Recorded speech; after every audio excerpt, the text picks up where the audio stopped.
Months that have felt like years, navigating the unforgiving desert sea, mesmerizing dunes and jagged rock formations, and land as flat as I have ever seen. And as if hostility of the land itself was not enough, violent vermin, twisted and mutated by the broken threads of magic here, travelers turned raider, lost to their homes and desperate for survival there. But finally I find myself among something very rare indeed. And as luck would have it, at least my professor of anthropology companion would put it that way, we have been allowed to join a rather momentous occasion among a very unique group of individuals. As tall as giants, with blue skin, 6 arms, and as stoic a countenance as I've ever seen, the mysterious tribe we've been looking for is finally at literal arm's reach, celebrating the birth of a new one of their incredibly rare few. We missed the maturing process, of which the professor mentioned is quite quick. In fact, the howls of agony they claimed were part of such a process was how we found them, as the horrible sound stretched across the wasteland, guiding us forth.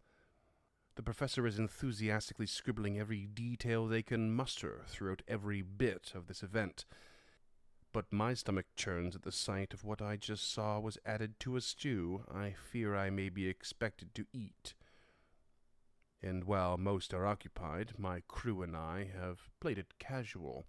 My concern here and now are the strange urns, jars, and amphora that are kept under guard at all times, and the apparent undamaged magic contained within.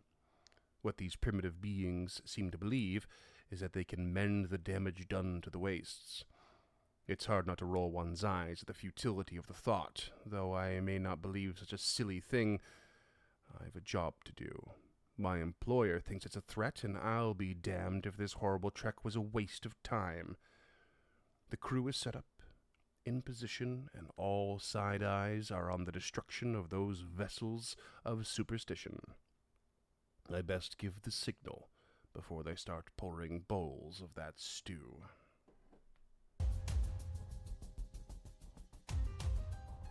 Hey there, creatures, and welcome to Encounter This, a podcast exploration of the creatures from Pathfinder 2nd Edition and the lore that surrounds them.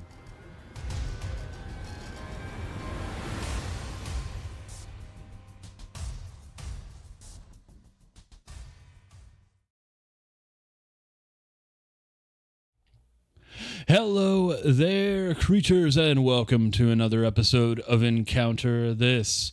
My name is James of Terrible Countenance Kid, and with me as always is Freeman with his tongue lolling out Iceton, who's going to be walking us through the Calikang, found on Bestiary 3, page 42. We got a couple of items on the reading list here, which will be included in the description of both the audio and video format, including a couple of books from Pathfinder 1e, which I didn't expect to see here.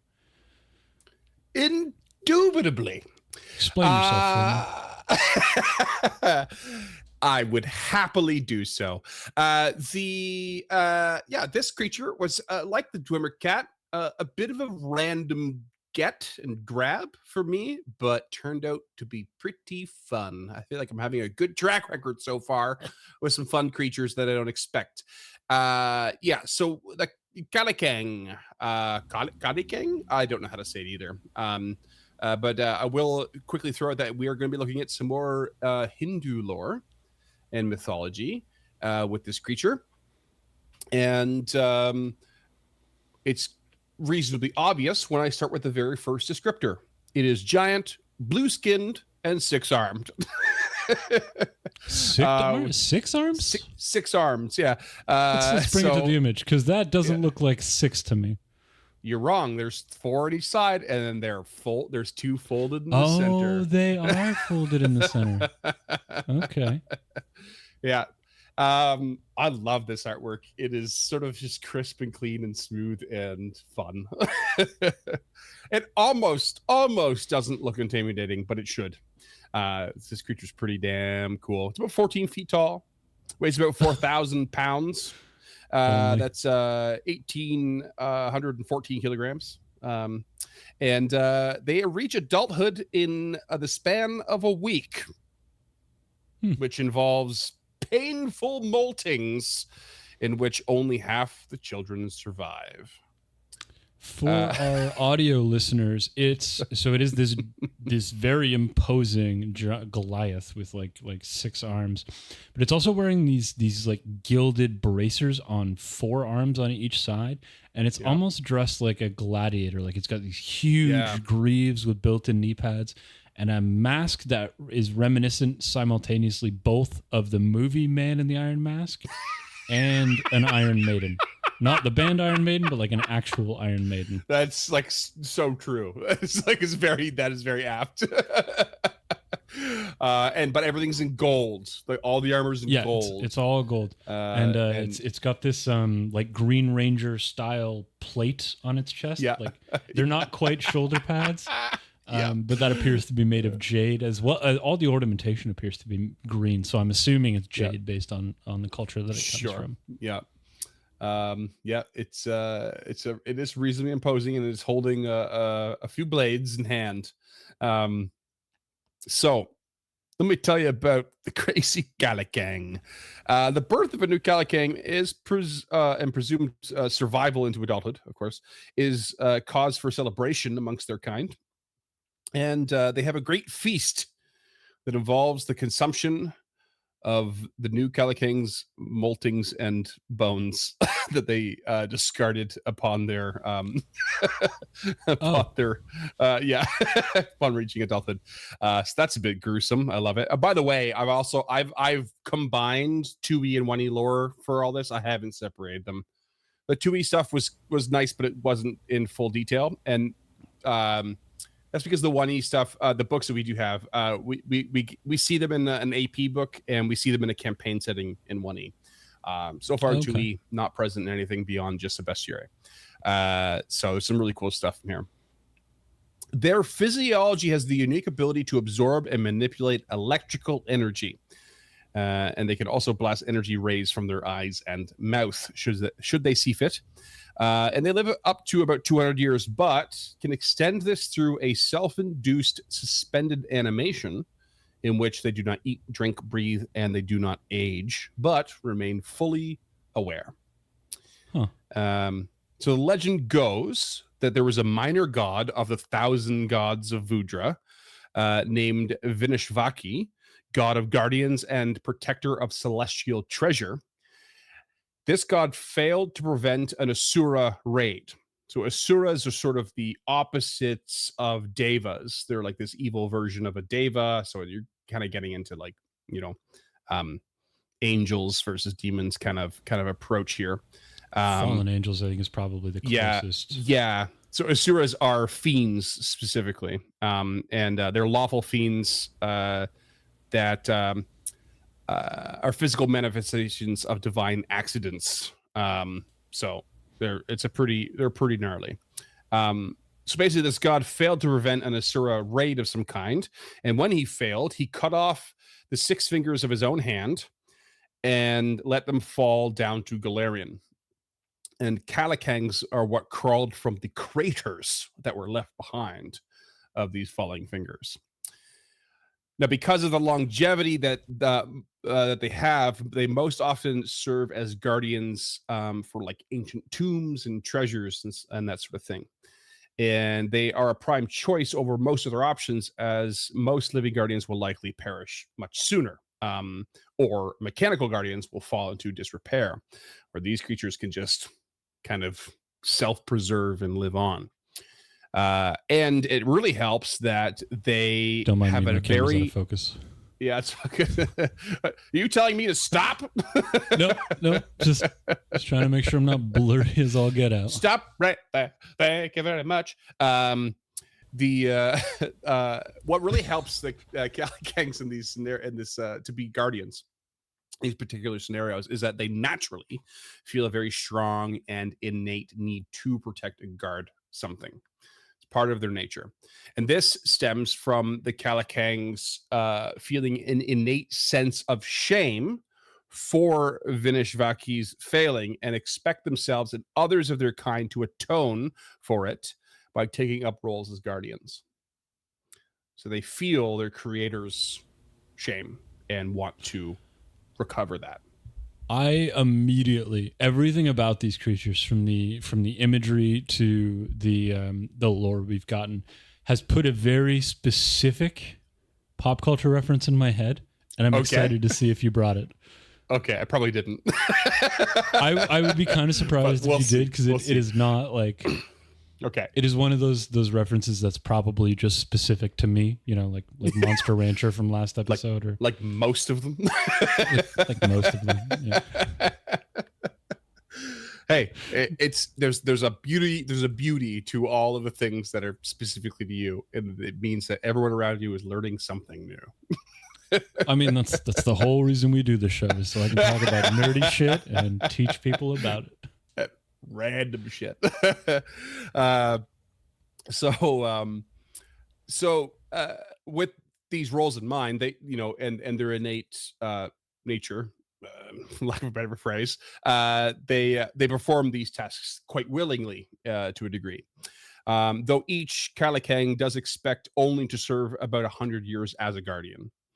However, you can imagine that less than honest types tend to manipulate them into longer stretches of service, such as, I believe, I think I interpreted this myself. I don't think I have a reference for this, but like time spent in suspension may not count towards the 100 years. You might see someone write into a contract, something like that. Yeah, some union tactics. Yeah, exactly. And the Calikangs are they're not like so forward thinking and selfish that they would really look for these loopholes, and they would probably graciously accept them, given the fact that they can suspend their life anyway. It's not that big a deal. Alternatively, though, they're also very highly sought after as bodyguards in certain cases, because it's not just about protecting a ruin or a treasure, protecting something. That being said, they're probably maybe not less likely to take on such a role, but it's more life-threatening, as it were, than generally guarding a vault.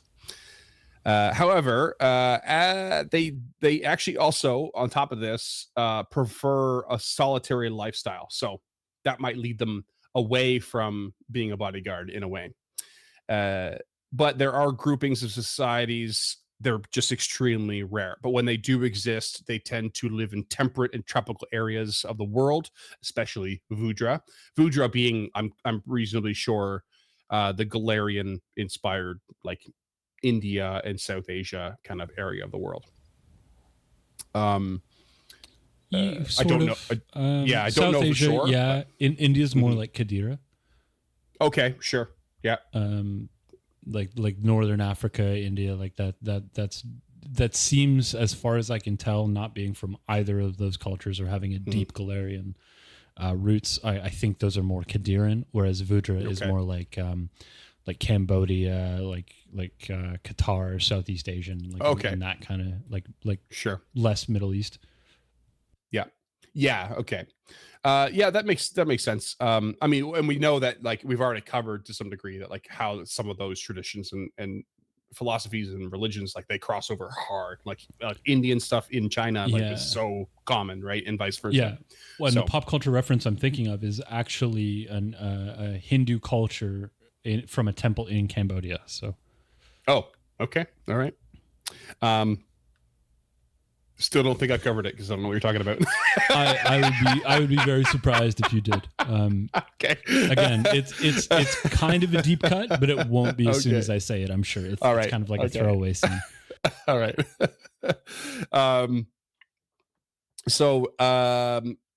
The other places they might exist beyond temperate tropical environments, who might be jungles, swamps, and deserts. A notable tribe of the Calikang that once served Nex were actually freed upon his disappearance. So Nex was like what the wizard king of the nation of Nex, at some point disappeared, and once disappeared, they kind of were freed from the service, and they fled with this opportunity, and then they end up roaming the mana wastes, and they see the mana waste as a scar upon reality, and they seek ways to repair it by somehow gathering and collecting what they consider undamaged magic and releasing it into the wastes. A lot That's of people really cool. think this is futile, but they are convinced that mana wastes are effectively an empty container of magic that needs to be refilled. I really got to do more research on the mana waste. It sounds so Me cool. too. Every time you bring it up, Right? it sounds so awesome. But I just refuse to ever read about it. I wish you were more into the Outlaws and Alkenstar kind of approach to the APs, because it's all like in industry and steampunk and guns and like inventors and stuff like that. It's right. It's set right into mana waste. Into that. Yeah. I'm just not in. Like, I just don't like it when it mixes with my fantasy. Like, I want. Yeah. I like those dividing lines. Yeah. But anyway, that is Pathfinder lore for the Calikang. Cool. They are guardians. They have this really unique origin story, and they be a bit crazy. They be a bit intimidating. I like which I it. hope They're pretty we'll much see a blank canvas. Yeah, in a way, yeah. I feel like the last creature we covered that specifically guarded tombs, was it the Flaming Skull or something like that? It was like a really odd one. It was like a lower level creature. Yeah. They all specifically guard tombs. Yeah. That's true. That's totally fair. Yeah. Flumph, maybe. Flame Skull, definitely. Fuck, I don't know. They're all of them. They've all got something to do with tombs. But let's talk about some IRL stuff. The old. Okay. Actually, no. Before we do, when we throw up, throw up while we do, it doesn't matter. Throw up the 1E art there. Also cool. Very much the same in a lot of ways, but really, really fun. Yeah, the mask here looks a little more like almost like Vishnu, actually. Mm-hmm. The one of the Hindu deities. It is also a lot blockier. Like, it is. Oh yeah. Its proportions are way different in this. Like, its arms are way longer than its torso, way longer than its legs. It has the same proportions as a firstborn space marine. Like, it is stubby. Yeah. Yes. 100%. Yeah. And then we have another one too. That this is actually from I believe it's from the artwork from the AP that they're featured in. So you get a real good scope on its size. It's awesome. Okay, just because of this iconography, I'm going to throw out my pop culture one now, because this is the scene where it happens in, and I think it's the first Tomb Raider movie where Angelina Jolie goes to Cambodia. Okay, and she fights these temple guardians that are essentially these, but they're giant and stone. Oh, that is. I mean, that rings a very vague memory, but it's been a long time since I watched that. Damn. But I like those movies, but yeah. I remember enjoying it back in the day. Yeah, so she's got to swing on this thing to puncture a thing of water. Like, it is as convoluted as the video games. Yeah. There's not like a whole lot of good artwork out there. I'm looking for it now, but that's the best I got. Fair enough. I dig it though. You're right. It's a deep cut, but I also kind of knew it. Okay, now let's talk about the IRL stuff. All right. We are definitely getting into Hindu mythology, as I said before, and we're looking at a Hindu goddess known as Kali with a K, and she was the goddess of ultimate power, time, destruction, and change. Also referred to as Mahakali or Bhadrakali or Kalika, depending on the source and culture and area. And this is the references we're looking at here are particular to Shaktism, which is one of several denominations of Hinduism. And in this tradition, it is believed Kali is considered to be a ferocious form of the goddess Adi Shakti, the supreme of all powers, or also known as the ultimate reality. God, I love her hyperbole in these things. Yeah, so Kali is some crazy shit. Yeah. But Kali is seen as a goddess that destroys evil to protect the innocent. She's also seen as a protector of the divine, and one who bestows moksha, which sort of loosely means philosophically things like liberation, emancipation, enlightenment, release, etc. There are various legends showing her as fighting and killing asura, which are demons in this lore, and one particular legend about Raktabija. Raktabija managed to secure a boon from Shiva, in which any time a drop of his blood dropped to the battlefield, many Raktabijas would rise from it with equal strength, form, and weapons. And Kali stopped this by sucking his blood before it hit the ground, eating any clones that managed to form. The Hindu stuff is so good. It's so good. Yeah, it really is. So Kali takes physical form with dark blue skin, gaunt sunken eyes, and wearing a tiger skin sari. Yeah, there you go. There's some artwork. That artwork is really important in a weird way with the person below her. It usually has a garland of human heads, which we can see. Yep. In a book or script, what's it really? It's a philosophical text known as the Devi Mahatmyam, or some such.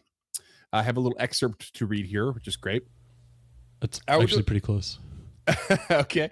Out of the surface of Durga's forehead, fierce with frown, issued suddenly Kali of terrible countenance, armed with a sword and noose, bearing the strange Katvanga, which is a skull-topped staff, decorated with a garland of skulls, clad in a tiger's skin, very appalling, owing to her emaciated flesh, with gaping mouth, fearful with her tongue lolling out, having deep reddish eyes, filling the regions of the sky with her roars, falling upon impetuously and slaughtering the great asuras in that army. She devoured those hordes of the foes of the devas and caught the blood of Raktabija before it could fall to the ground, stopping him from creating more duplicates. There's most of the images of Kali I've seen has them holding the head of Raktabija and a bowl underneath it to catch the blood. Nice. It's a really, I'm really cool. glad you touched on that. That's it's very important. Mm-hmm. So there are usually two depictions of Kali as well when it comes to Hindu iconography. There's the popular four-armed creature, which we're seeing now, usually described as black in color, however, but mostly depicted as blue. So described as black, depicted as blue. Her eyes are red with intoxication and rage. Her hair is disheveled. Small fangs usually protrude from her mouth, and the tongue is always lolling out. In addition to the sari and garland, sometimes she has a skirt of human arms as well. The rarer 10-armed Mahakali, which we have a picture of as well, usually is often described as shining like a blue stone, but we're seeing black skin here. Also has 10 faces, 10 feet, and 3 eyes on each head. All her limbs are decorated with ornaments. It's a wild image. Kali goes Super Saiyan. Yeah, basically. The forms and traditions go on and on, actually, because there's so many more of these things with the different denominations of the religions and stuff, and it stretches pretty far. One particular and for depiction, audio listeners, the reason I didn't punch in and describe those is because he nailed those. Those descriptions are absolutely completely accurate. There's nothing I could add to those. Yeah. It's so cool. The there's a particular depiction that I think is of note, and it is the picture of Kali stepping on Shiva. So that is Shiva on the ground. So Shiva is Kali's consort, and when Kali went into a rage that could not be stopped, it very much going in the direction of Kali destroying the entire universe. Shiva laid down to force Kali to step on him during her rampage, and this was the only thing that could soothe her. Was him beneath her feet. Huh. Yeah. So I think that we sort of get the gist here of like of that story. There's so much more. It's very convoluted, you know, but I generally found mostly there's physical similarities and this like connection to fighting asuras. But yeah, at that point, there's not I don't find a huge amount of lore similarity here. There is something to be said, I guess, about the fingers falling from this god to the ground and then the catching of the blood, and there's duplicates, you know, so the Calikang kind of are duplicates of this god, maybe. So there's this very loose connection there that maybe the Calikang are it's sort of this reverse on the lore, you know, where it's like imagine if this demon actually managed to drop its blood and create its duplicates, but we're also going with a failed task of a good god or a presumably good god who's fighting asuras. It's like really just taking those metaphors and those legends and mixing them and kind of inverting them in a way, which I think is kind of neat. You know, it's really taking little bits of each side and creating a new creature out of it. Yeah, I like it. There's obviously a fine line to walk there as white people stealing shit from other people's mythology and, and just muddying the waters to all get out. Yeah. But I think in this particular case, and in most cases with Paizo, they dance that line pretty drastically. This is definitely an homage and not a bastardization, and that's why I can get behind it. Mm-hmm. Yeah, it's like to me, like a lot of it wasn't obvious how those little connections and that sort of inversion of it all. In fact, it's become a little more obvious now that I've said it out loud to you on the spot. But as I was reading it and as I was researching it, I was like, I'm having a hard time finding the connections. So maybe that's something to be said about how sort of well it's done and thought out. It's not really trying to steal and appropriate so much as, you know, here's some really cool stuff that's inspired, you know, some, you know, these things from the sky and this, you know, and this shape, color, and whatever, and just like let's create something out of that. Just like, let's be honest, all art is stolen. None of it's truly original, you know. For sure. I think that's the best way to look at this creature. Is it's just another cool little interpretation of art. Yeah, like I said, I think it's a great homage. I think it's done really well. It is only tangentially connected to the being that it comes from, as to not offend people who fall into the Hinduistic religions. So yeah, I mean, as a white man in my 30s, I got no beef. There's no beef. There's no beef to be had. Yeah. But yeah, there is the sort of opposite thing that's worth mentioning too, is like where Kali has this like tendency to be very destructive, and the Calikang are very protective. So it's actually like a really large departure to what appears to be the sort of main influence, at least, you know, in an aesthetic approach.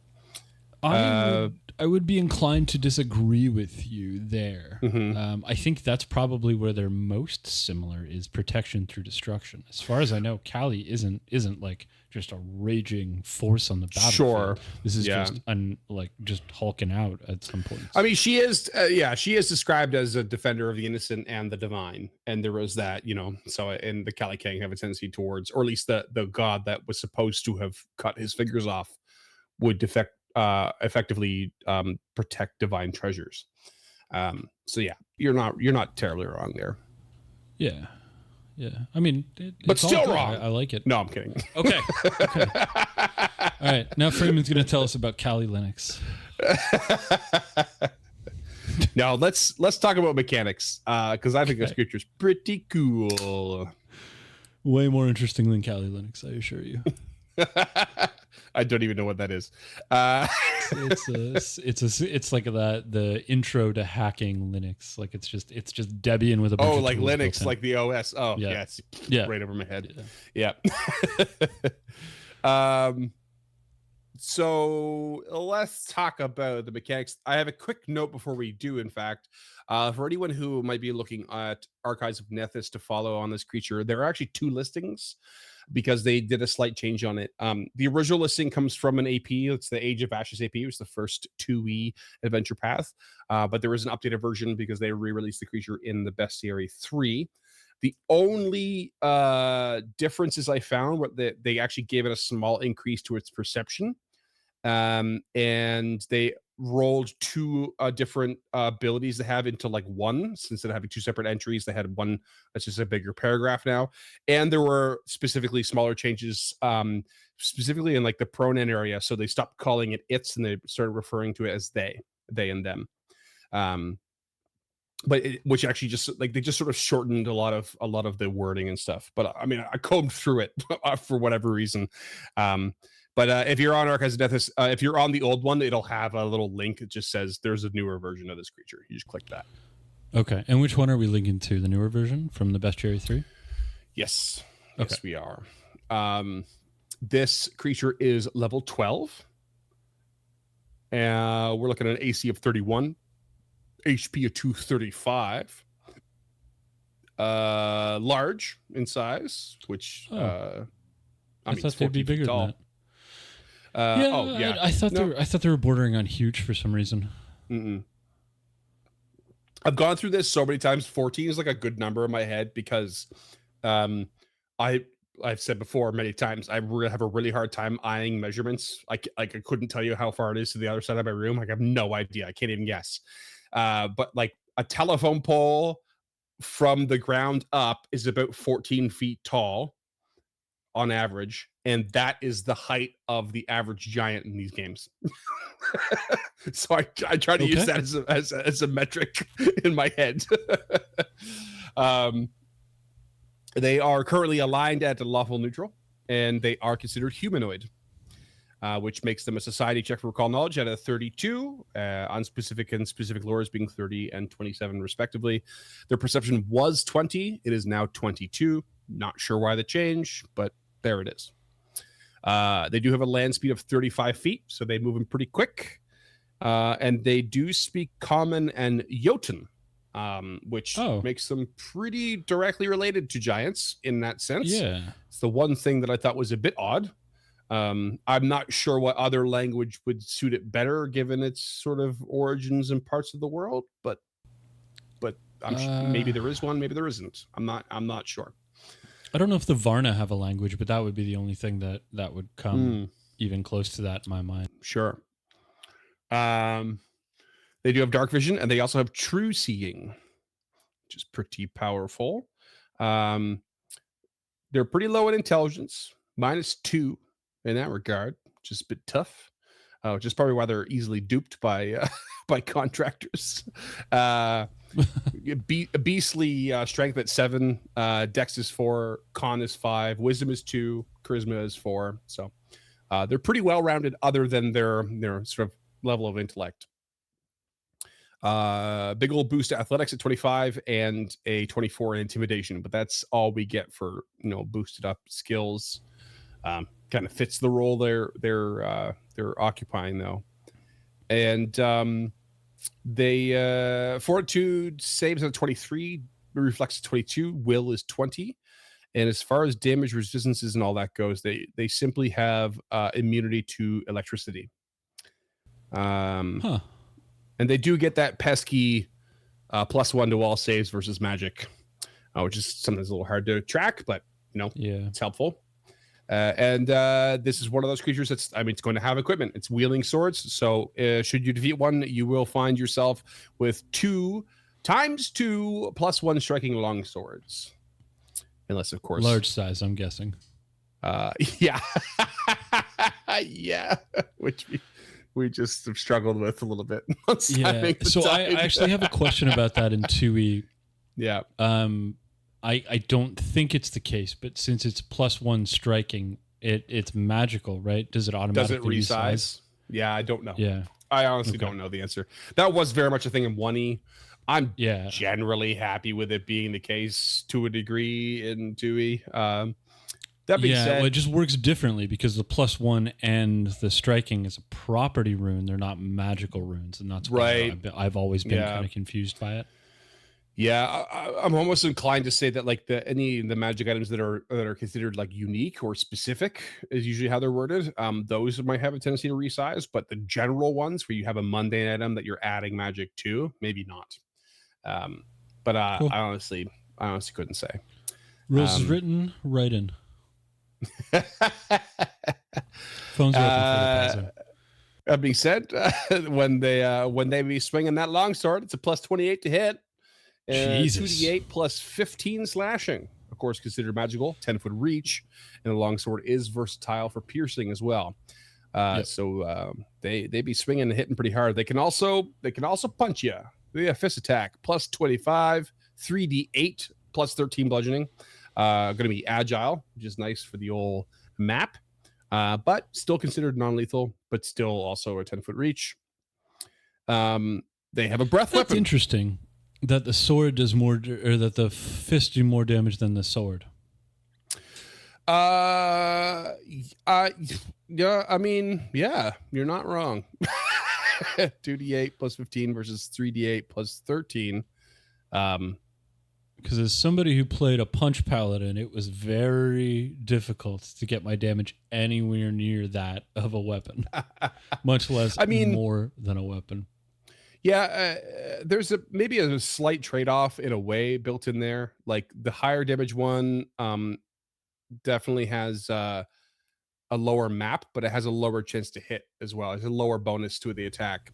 Whereas the longsword is a higher bonus to attack, but slightly lower, but more affected by map, so on and so forth. However, hold the phone. I don't know if it's going to justify it, but there is something coming up that refers to swords and fists in particular. Okay. Maybe that'll balance it out, but I actually don't know off the top of my head. My first guess is it's just punching with more than one fist, so it just uppercuts you with two at the same time. But yeah, let's take me there. Okay. Well, before we get there, we're going to go cover the breath weapon. It's a once per day action. Sorry, what the fuck did you just say?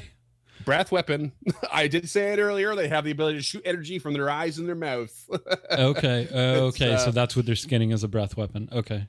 Basically, yeah. To me, it's a little bit more like a ray rather than a breath weapon, but it is a cone, or no, it's a line. It is a line, which is kind of cool. So it is a ray. But it is specified. It is literally written down as a breath weapon. So it's once per day. It is 13d6 energy damage. 60-foot line, which travels straight through anything in that line, and it's a DC 28 basic reflex save. It has the traits acid, arcane, cold, electric, evocation, fire, and sonic. The reason it has all these traits is because when it casts this, it can choose which energy damage it wants to do at the moment of casting or using this ability. However, what's the beauty is, because they have such a tendency towards electrical stuff, if they choose electricity as the damage, they upgrade that D6 to a D8. So it was 13 D8 Jesus instead. Christ. Is there a cooldown on this? It's once per day. Okay. All right. That's fine then, I guess. So it's very dangerous. They also have an active ability that's one action, by the way. No, it's not. Is it not? Did I screw that up? 2 actions? I wasn't going to call you on it. Yeah. I mean, call me on it. I always have the Nethys page opened up after I fucked up Phoenix last time. So yeah, that's fair. 2 actions? That makes more sense. Yeah, 2 actions. All right. Well, another 2 action ability is called Sixfold Flurry. And you basically make up to 2 longsword strikes and up to 4 fist strikes for 2 actions. And oh, did I say or? I meant and. No, I'm just clarifying. So with 2 actions, it can hit with all of its limbs. Correct. Each of which must be against a different target, though. That is a caveat No. that you will see in 2e all the time. So it's not overpowered. However, all do count towards the map, but not until after they've been made, which is very powerful. And for 1 round, the Calikang will gain a circumstance bonus to AC equal to the number of strikes they chose not to take, up to a maximum of +4, making only 2 strikes. So they can just go sword, and then have a +4 to their AC. So just so I'm clear, because I'm not 100% dialed into this. My first question is, if I were to use this as my first 2 actions, it would be all 6 attacks at full attack bonus. It could be, yes. If there are 6 targets in range, you can do that, yes. But if I did that, my 3rd action, if that was an attack, would that be at like a -37 or whatever it is? It doesn't. It just caps at the -10. Correct. Yes. Okay. Yeah. And that sucks. That is a hell of a first action. It could be, very much could be. Yeah. But because it has to be different targets, it really is the sort of ability that you want to like reserve some, pull some back, and give yourself an AC bonus. You actually want to do that probably on a very regular basis. If the circumstances for some crazy reason actually gave you 6 targets within reach at one time, it would be an amazing opener to terrify everyone. But that's not likely to happen. So you're more than likely constantly every round going to reserve some of these attacks for a bonus to your AC, just to keep the fight going. Yeah, I mean, the only things this creature would ever do in my mind is opening volley breath weapon or position and breath weapon, move and 6-fold flurry. Like there's no reason to use any of its attacks individually. Right. Which brings us to the next passive. And if you didn't think already that you should do some research to this creature before you fight it, or at least hope you get a good recall knowledge at the moment you encounter it, this proves that you really should do it, because it's got an ability called Energy Conversion. And its traits are Abjuration and Arcane. And whenever it is hit by an electric spell attack or rolls a successful save against an electric effect, that they absorb the energy. And they heal equal to quadruple the spell's level. Holy shit. And recharge their breath weapon. Their breath weapon is once per day. God. So if you hit this with an electric attack, if you hit it with electric fucking arc and it succeeds, it will shocking grasp, man. Up. Holy shit. And it cannot absorb its own spells in this way. But bear in mind, it is immune to electric. So not only do you not damage it, you've just possibly given it back its incredible power to blast you again. So you need to know what this creature can and cannot do. It's a bit situational, but it could really, really rock your world really quickly. And not only that, like you want to know in advance in a way, because you want to be able to, if you can, go in with some electric resistance. Because if it's going to use that breath weapon and it chooses electricity, it rolls d8s instead of d6s. Oh boy, that's gonna mess you up. That's some crazy shit. Yeah. Holy hell. And then that being said, it does have some spells, innate spells built in. True Seeing is the one that's constant, that we saw in the senses section. It has the ability to cast Chain Lightning, which kind of is apt. It can't hit itself and give itself like healing and stuff back, but it can blast that out as it wants. And but the one I really don't get is it has Magic Weapon at will. Magic Weapon's a cool spell. It's a good spell. It basically makes your weapon I think it's a +1 striking weapon when it's not that. But this creature already has those. So I don't know if it's assumed to have cast them on them all, but it only lasts for a minute. What I was thinking. But it only lasts for a minute. So it might be at will, but there's still an action tax to casting that, right? So, Or are we to assume that it's +1 striking longswords just have magic weapon cast on them? well, no, because it is literally listed under the items that it has in its inventory, a +1 striking longswords ×2. So it's assumed that when it dies, they drop. I just knocked my light over. I got all Italian. I was talking with my hands. Okay. Do you want to take a second to fix that? No, it's fine. It'll survive. But yeah, it's you can't presume that the item dropping has a 1-minute spell stuck on it. You know, it's not what it is. So I feel like that's the direction they were going for, but I think they might have fucked it up. You know what I mean?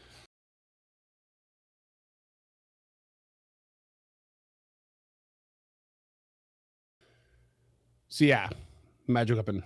I think they messed it up. Yeah, that is a curious addition. That being said, it could,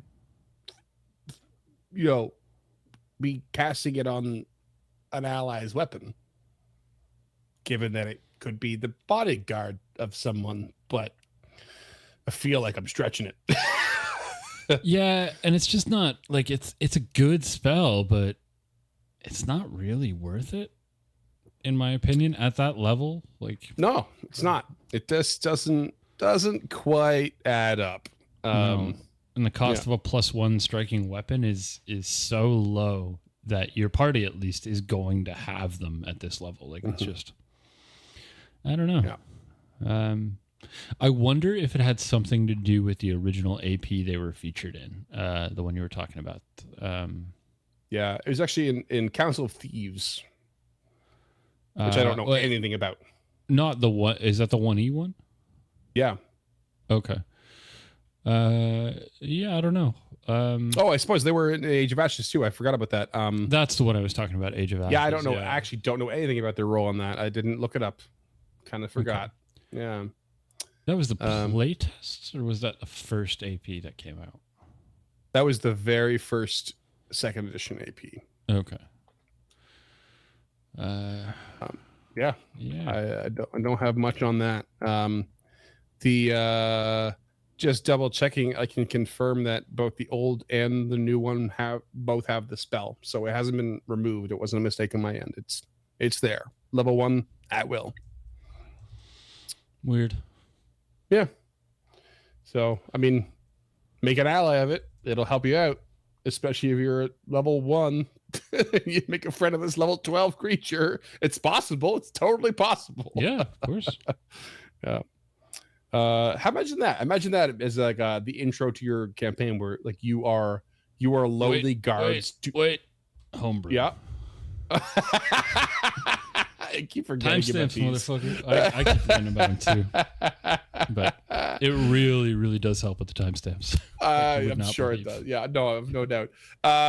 We're new to video content. Yeah, imagine you're like lowly. You start as lowly guards to like some ancient secret, and maybe you know a lot or very little about said secret, and you're not the only one. So like you're literally the mall security guards at this site, the big guys of the Calikangs. Right. But then someone breaks in, and the Calikangs are the goddamn CIA, or at least the army.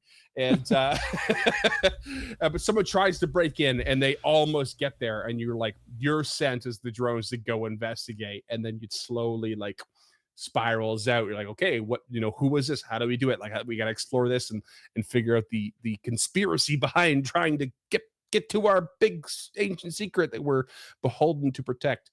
And maybe somewhere along the way, the Calikang's like, magic weapon, go, yeah.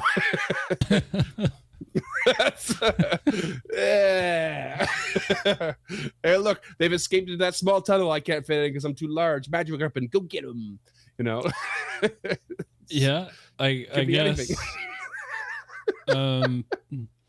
You could cast magic Mission weapon Impossible 10 for 2 actions, or you could just 2-action chain lightning. One of those seems valuable. The other one is magic weapon. We only get 1 casting at chain lightning. They've already wasted it. Right. There's okay. There's always a way. Yeah. I mean, I would never use chain lightning in this situation unless, I had already exhausted the breath weapon. Yeah. Except maybe if there were more than one Calikang and you wanted to chain lightning to recharge the other one's breath weapon, that could be fun. Oh no. Well, it says it does. What does it say? Okay, let's read the words specifically here. It says a Calikang can't absorb their own spells this way. Yeah. It is not its own spell. It is a different individual. Yeah. I mean, that is I don't know. It's arguably vague though, because it says their own, which can be singular and plural. Oh, does it say their own? It says their own. Yeah. Yeah. Okay. Not its own. That was one of the things they removed, right? It was it's to their and they. So it arguably you could rule against a Calikang recharging another Calikang in this way. That being said, if you didn't, I don't think it's cut and dry. I don't think it's clear. If you did allow it, whoo, boy, that could be one hell of a fight. Yeah, that's probably why they made this change, because they gave it an electrical spell that could recharge its breath weapon and damage literally everybody else in the room. Chain lightning is one of those bananas ass spells, listeners. It is 8d12. And each target must accept a basic reflex, and it just arcs to another creature of your choice if they're within 30 feet of the first, and it just keeps going. It just keeps going until everyone the chain ends within any 30 target feet of another succeeds. creature. Yeah, yeah. So, chain lightning is one of my favorite 6th-level spells. It's great. It has a range of 500 feet, so you can just electrify the entire enemy without even being an eye line. Like it is a vicious spell. It is so brutal and it's so fun. And you do have some control over when it ends, which is kind of fun. But you definitely have to have line of effect. You have to be able to, that line has to travel not through something. You can't go through a wall or anything. But it's the spell version of an elaborate game of checkers. Just basically, yes. I love it. I think it's such a good spell. But that being said, the Calikang itself without chain lightning is so interesting to the point where I don't even know if I'd bother with chain lightning, which is saying something, because it is an amazing spell. Yeah. But if I can just hit everybody with my breath weapon and then just six-fold flurry the whole time. But with a breath weapon with a line is tough. It's like it's hard to get full efficacy out of that. But if you do, it's very, very particularly devastating. Very brutal. The easiest way is to have a 5-foot passageway that leads into the room. Right. 100%. And catch them all while they're running away. In particular. Just open the doors. So evil. Weapon. So brutal. I mean, it's a temple guardian. It's supposed to be on guard. So they open the doors. Yep. They roll their stealth checks or whatever, kick open the door. One action to exit the state. And if they exit the state to attack, they gain a +2 bonus to their initiative roll, which we didn't talk about, which is awesome. Is that a thing? Did I miss that? Suspended animation. It is a concentrate. By concentrating for 5 minutes, Calikang can enter a state of suspended animation, freezing in place. Gains a +4 bonus to fortitude saves. Doesn't age. Immune to disease, toxins, poison, starvation, thirst. Can exit as a free action. If they exit to attack, +2 to initiative. I totally missed that. Yeah. So your players open the door, immediately roll for initiative. They come out of combat, +2 bonus, and then hopefully they're still in the door, and just That's breath weapon so line. Good. Just mess their day up. Yeah, that would make their initiative bonus a +24. You guys have turned tail and fled more than a few times in Stemming the Tide. This would be a really good way to make you do it yet again. And I'm not even sure how you would convince yourselves to go back into that room. That would be a tough one. I don't know. It would have to be like with crazy planning.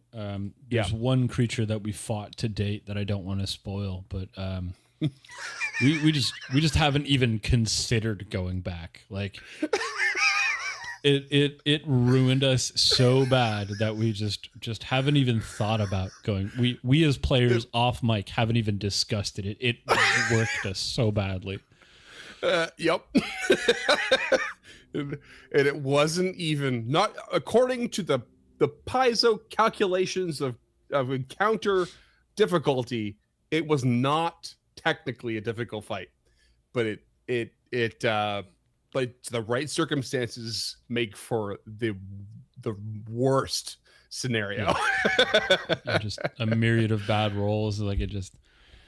Yeah, I think all three of us almost died in that encounter as we were trying to get the fuck out of there. Oh yeah, it was so close. It was so damn close. Yeah, it was brutal. Oh, that was a good one. But if you want to know more about that, you can jump into our Discord and ask us about it at unchartednorth.com/Discord. If you like this show and any of our other shows and you want to give us a little bit of help, $5 a month on Patreon at patreon.com/unchartednorth. $5 will get you a handwritten thank you letter and some other goodies. $10 a month you can suggest a creature like last episode, the Hooked on Phonics by Pavo. And we got a couple more coming down the pipe, which is great.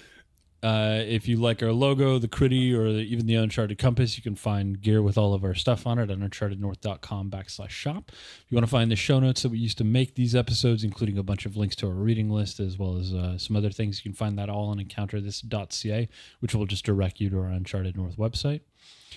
If you are listening to this on audio and you want to help us out for free, you can rate and review on whatever platform you're listening to. Spotify has opened it up recently, as well as Google and Apple.